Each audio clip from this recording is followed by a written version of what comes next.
ओम शांति। 22 जुलाई 2025। आज का पुरुषार्थ। आज बाबा यही समझा रहे हैं कि मीठे बच्चे, तुम्हारी पढ़ाई का फाउंडेशन है प्योरिटी। प्योरिटी है तब योग का जौहर भर सकेगा। योग का जौहर है तो वाणी में शक्ति होगी। रूहानी बाप बच्चों को समझा रहे हैं कि तुम पतित से पावन दुनिया का मालिक कैसे बन सकते हो। पावन दुनिया को स्वर्ग अथवा विष्णुपुरी लक्ष्मी नारायण का राज्य कहा जाता है। तुम बच्चे जानते हो, भगवान तो है पतितों को पावन बनाने वाला। पावन बनाकर स्वर्ग का मालिक बनाते हैं। फिर जो अच्छी रीति पढ़ेंगे वो ऊंच पद पाएंगे। योग बल से तुम विश्व पर विजय प्राप्त करते हो, बाकी ज्ञान से नई दुनिया में ऊंच पद पाएंगे। पहले तो पवित्र बनना है। पवित्र बनने बिगर ऊंच पद मिल न सके। देवता बनने के लिए पहले पवित्र जरूर बनना है। फिर है पढ़ाई। सिर्फ पढ़ाई होगी, पवित्र नहीं होंगे तो ऊंच पद नहीं पा सकेंगे। आत्मा पवित्र चाहिए। पवित्र हो तब पवित्र दुनिया में ऊंच पद पा सकें। तुम बाप को बुलाते हो कि आकर पतित से पावन बनाओ, स्वर्ग का मालिक बनाओ। यहां आते हैं नर से नारायण बनने के लिए। पतित थोड़े ही नर से नारायण बनेंगे। पावन बनने की पूरी युक्ति चाहिए। मुख्य बात है ही पावन बनने की। पढ़ाई तो बहुत सहज है, परंतु विकर्मों का बोझा कैसे उतरे उसका प्रयत्न करना चाहिए। पहले तो योग का पूरा पुरुषार्थ करना चाहिए, तब किसको तीर भी लग सकेगा। पहले पवित्र बने, योग हो, तब वाणी में भी जौहर भरेगा। बाप कहते हैं मुख्य बात है ही याद से पावन बनने की।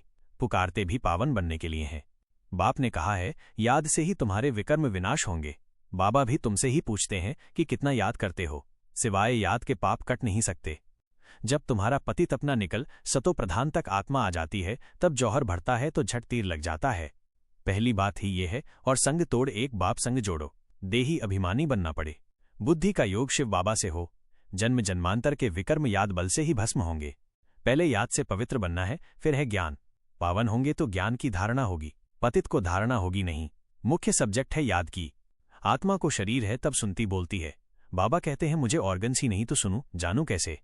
तुम बाप को जितना याद करेंगे उतना पाप नाश होंगे। ऐसे नहीं कि बाप जानते हैं ये बहुत याद करता है, ये कम याद करता है, ये तो अपना चार्ट खुद को ही देखना है। बाप कहते हैं मेरे बने हो तो कोई पाप नहीं करो, नहीं तो बहुत जोर से गिर पड़ेंगे। उम्मीद भी नहीं रखनी है कि हम अच्छा पद पा सकेंगे। ज्ञान तो बहुत सहज है, सिर्फ 84 के चक्र को जानना है। उस पढ़ाई में कितने हिसाब किताब पढ़ते हैं, मेहनत करते हैं। ये कभी ख्याल नहीं करो कि बाबा तो सब कुछ जानते हैं। बाबा को जानने की क्या दरकार है, जो करेंगे सो पाएंगे। बाबा साक्षी हो, देखते रहते हैं। बाबा को लिखते हैं हमने फलानी जगह जाके सर्विस की। बाबा पूछेंगे पहले तुम याद की यात्रा पर तत्पर हो। घर में रहते भी समझना है ये तो पुरानी दुनिया, पुरानी देह है। ये सब खलास होना है। हमारा काम है बाप और वर्षे से। सिर्फ कोई को समझाने, वाणी चलाने से पद नहीं मिल जाएगा। पहले तो पतित से पावन बनना है। ऐसे नहीं, बाबा तो सब जानते हैं। बाबा जान करके भी क्या करेंगे। पहले तो तुम्हारी आत्मा जानती है श्रीमत पर हम क्या करते हैं, कहां तक बाबा को याद करते हैं। तुम जो कुछ करते हो सो तुम पाएंगे। बाबा तुम्हारी एक्ट और सर्विस से जानते हैं ये बच्चा अच्छी सर्विस करते हैं। मेहनत बिगर कोई विश्व का मालिक थोड़े ही बन सकते, ऊंच पद पा न सके। याद का जौहर जब भरे तब सर्विस कर सकें। फिर देखा जाए कितनी सर्विस कर प्रजा बनाई। हिसाब चाहिए ना, हम कितने को आप समान बनाते हैं। प्रजा बनानी पड़े ना, तब राजाई पद पा सकते। बाप के साथ तो फिर धर्मराज भी है। धर्मराज के बड़े बड़े डंडे खाने पड़ते हैं। कहते हैं ना, जब पिछाड़ी में धर्मराज लेखा लेंगे तब पता पड़ेगा। जन्म जन्मांतर की सजाएं खाने में कोई टाइम नहीं लगता है। पवित्रता पर ही बाबा जोर देते हैं। बिगर पवित्रता किसको ज्ञान दे न सके। बाकी बाबा देखते कुछ भी नहीं है। खुद बैठे हैं ना, सब बातें समझाते हैं।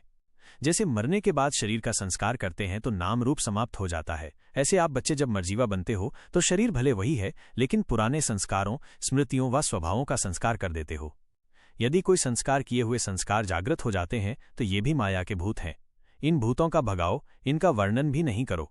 कर्म भोग का वर्णन करने के बजाय कर्मयोग की स्थिति का वर्णन करते रहो। राजा स्वयं कोई कार्य नहीं करता, कराता है।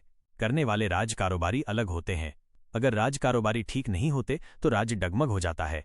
ऐसे आत्मा भी करावनहार है। करनहार ये विशेष त्रिमूर्ति शक्तियां मन, बुद्धि और संस्कार हैं। पहले इनके ऊपर रूलिंग पावर हो तो ये साकार कर्मेंद्रियां स्वतः सही रास्ते पर चलेंगी। बच्चे मन और बुद्धि के मालिक बन इन्हें अपने ऑर्डर से चलाओ। यदि अभी भी कभी आप मालिक बनो और कभी मन बुद्धि, तो वो ठीक नहीं है। यदि अभी भी आप स्वराज्य अधिकारी अर्थात अपने मन बुद्धि के राजा नहीं बनोगे तो ना ही बाप के दिल तख्तनशीन बनोगे और ना ही विश्व अधिकारी बन पाओगे। बच्चे, आपको इस दुनिया के सभी साधनों से वैराग्य आ जाना चाहिए, नहीं तो अंत समय ये साधन आपको अपनी तरफ खींचेंगे। इन साधनों से क्या प्राप्त करना चाहते हो? क्या इच्छा रह गई है? दुनिया के समाचार जानना चाहते हो या अपना टाइम पास करने के लिए इन्हें यूज करते हो? क्या बाप से ये सब प्राप्ति नहीं होती? या आप स्वयं से या बाप से बोर हो जाते हो, या सोचते हो कि 1 सेकंड तो लगता है। परंतु बच्चे, आपका एक एक सेकंड बहुत बहुमूल्य है, और फिर पूरे कल्प में ऐसे बाप परमात्मा पिता का साथ नहीं मिलेगा। अतीन्द्रिय सुख का गायन ही गोप गोपियों का है, और सर्व प्राप्ति अभी की और भविष्य में भी शिव बाप से ही होनी है। इसलिए फुल अटेंशन दो, मनन चिंतन करो, बाप से रूह रेहान करो, मनसा सेवा करो, और शांति में बैठ ये अभ्यास बढ़ाते चलो। बच्चे, बाबा बार बार कह रहा है, अभी नहीं तो कभी नहीं। यदि आप मजबूरी से कोई कार्य करते हो तो वो भी जमा हो जाते हैं, और यदि मन से करते हो तो नीचे की तरफ आ जाते हो। इसलिए हर बात को परख कर बड़ी युक्ति युक्त ढंग से चलते चलो। बच्चे, प्रवृत्ति में रहते बड़े युक्ति युक्त ढंग से चलना पड़ता है, इसलिए आप बच्चों को अपने गुणों और शक्तियों की सीट से कभी भी नहीं उतरना है। ओम शांति।